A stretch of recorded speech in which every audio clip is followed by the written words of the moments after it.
राधे राधे भक्तजनों।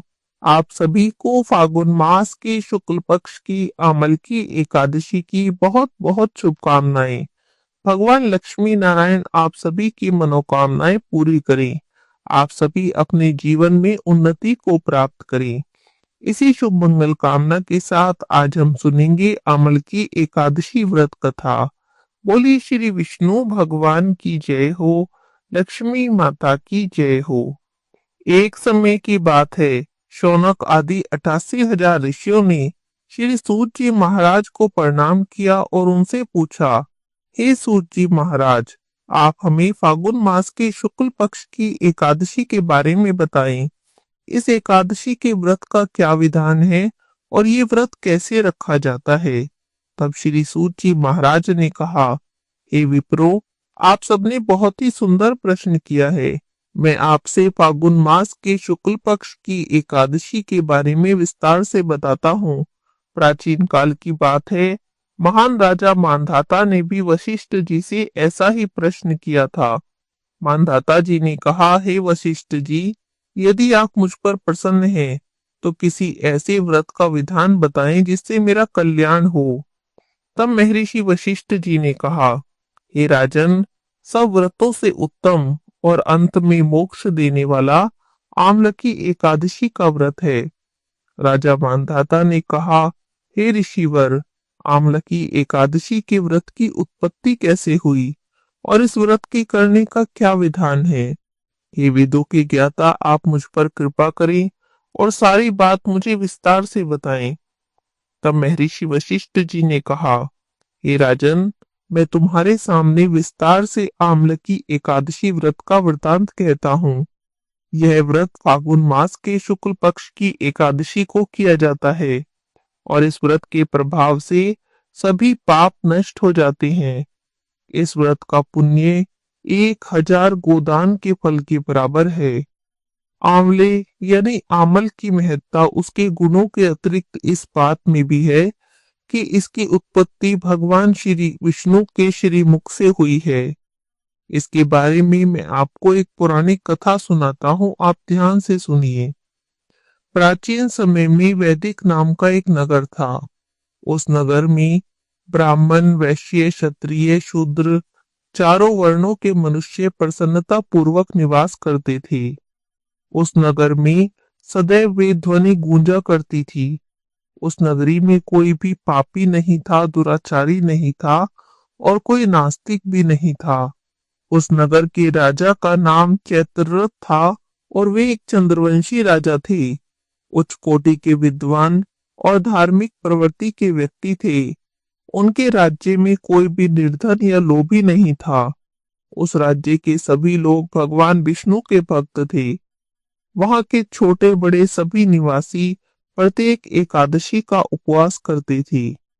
एक समय की बात है, फागुन महीने के शुक्ल पक्ष की एकादशी आई।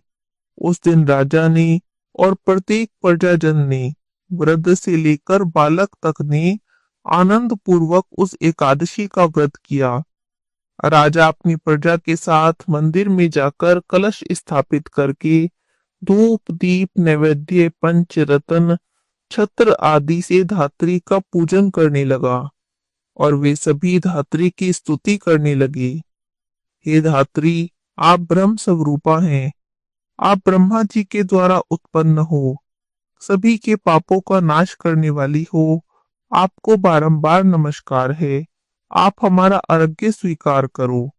आप श्री राम जी के द्वारा भी सम्मानित हैं और हम आपसे प्रार्थना करते हैं कि हमारे सभी पापों का हरण करो। उस मंदिर में रात में सभी ने जागरण किया। रात के समय उस स्थान पर एक बहेलिया आया। वह बहेलिया महापापी और दुराचारी था। अपने कुटुंब का पालन जीव हिंसा करके करता था। भूख प्यास से बहुत व्याकुल था और कुछ भोजन आदि पाने की इच्छा से मंदिर में आया था। वहां पर कीर्तन होता देखकर मंदिर के एक कोने में बैठ गया। उस स्थान पर बैठकर उसने भगवान विष्णु की कथा सुनी और एकादशी का महात्म्य सुना। इस प्रकार उस बहेलिये ने संपूर्ण रात्रि अन्य लोगों के साथ जागरण करके व्यतीत की।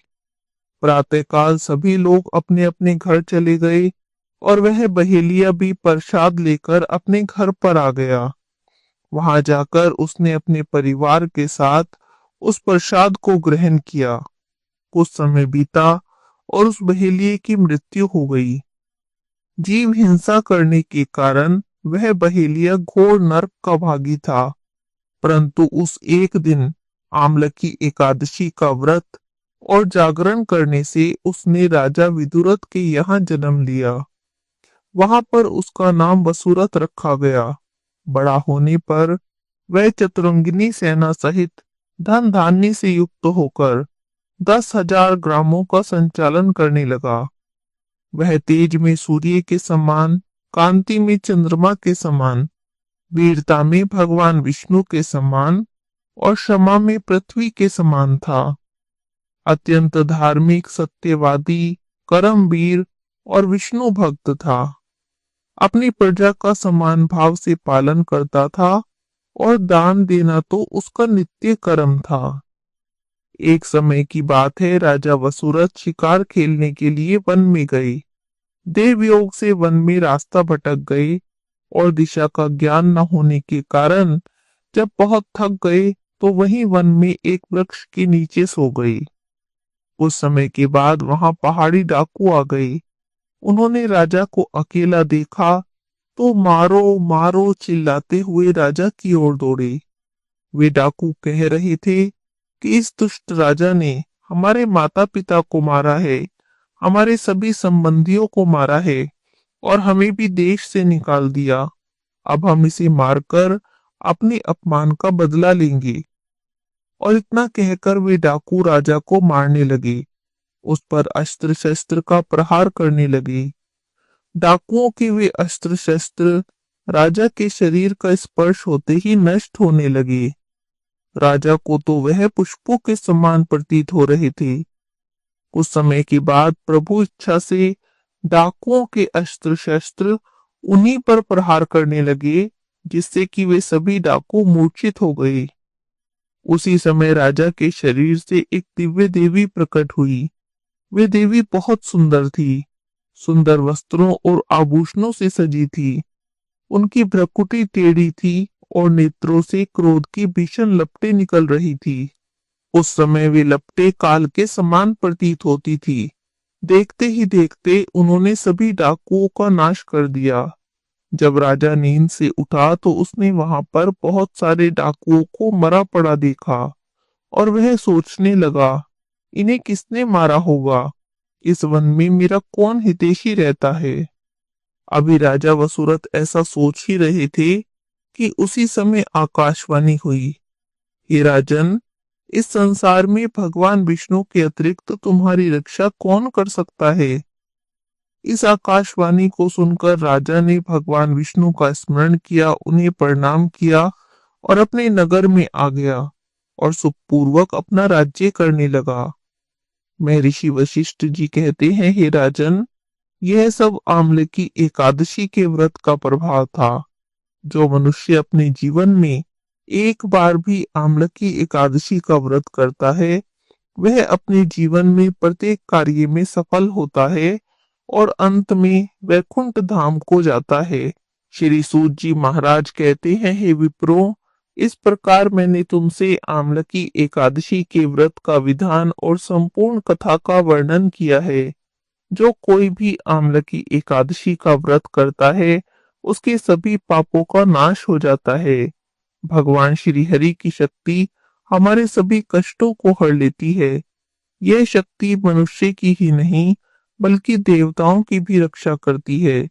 इसी शक्ति के बल से भगवान विष्णु ने मधु और कैटभ नाम के राक्षसों का संहार किया और इसी शक्ति से उत्पन्ना एकादशी के रूप में मुर नामक असुर का वध करके देवताओं का कष्ट हर के उन्हें सुखी किया।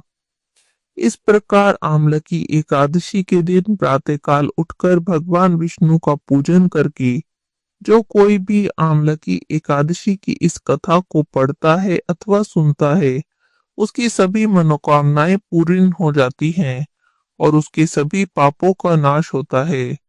मृत्यु के बाद उसे वैकुंठ की प्राप्ति होती है। इसीलिए सभी को कथा सुनने के बाद भगवान विष्णु की आरती करके एकादशी माता की आरती करके उठना चाहिए। बोलिए श्री विष्णु भगवान की जय हो, लक्ष्मी माता की जय हो, एकादशी माता की जय हो।